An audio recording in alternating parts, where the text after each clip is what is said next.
гимнастикаи бадеӣ зеботарин навъи варзиш унвон мешавад. Он имкон медиҳад ки кас ба қоидаҳои зебоӣ, рафтор риоя ва аҳамияти зебогии баданро дарк кунад. маҳз ба ҳамин хотир аксари волидайн фарзандони худро ба гимнастика ҷалб месозанд. нозанин Нуралиева аз зумраи чунин духтаронест, ки шифтаи гимнастикаи бадеӣ шудаву онро ҷузъи ҳаёти худ қарор додааст.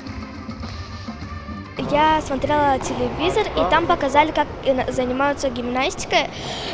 Мне это понравилось, и я попросила маму, чтобы она меня отвела на гимнастику, и она меня привела. Я уже 2 года занимаюсь этим спортом, и мне это очень нравится.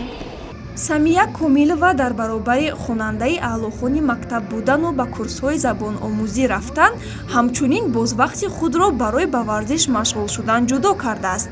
ӯ дар омӯзиши забонҳои хориҷӣ муваффақ шудааст ва дар баробари ин барои расидан ба қуллаҳои баланди варзишӣ талош дорад.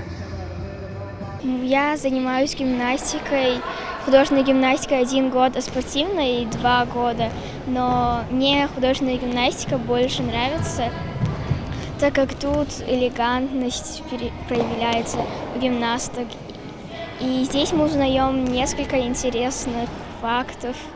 И все интересное, и никогда тут не бывает скучно. Нам всегда тут весело.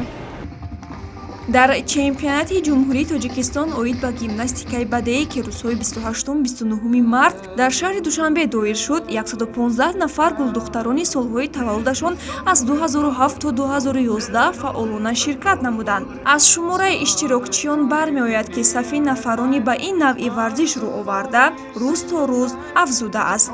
роҳандозии чунин мусобиқаҳо имкон медиҳанд, ки чеҳраҳои болаёқат барои муаррифии кишвар дар арсаи байналмилалӣ интихоб шаванд. Нурматова Жасмина 9 сол дорад. ба ин нигоҳ накарда дар чандин мусобиқаҳои байналмилалӣ ширкат карда, соҳиби ҷоизаҳо низ шудааст. ӯ аз иштирокаш дар чорабиниҳои хориҷи кишвар бо хушнудӣ ёд мекунад.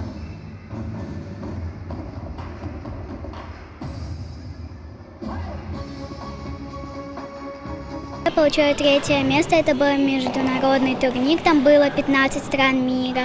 Я стараюсь каждый день делать все лучше и лучше, чтобы стать олимпийской чемпионкой, завоевать много золотых медалей. Парвина Ашурзода, Тимур Назаров, махсус барои барномаи иттилоотии Хабар.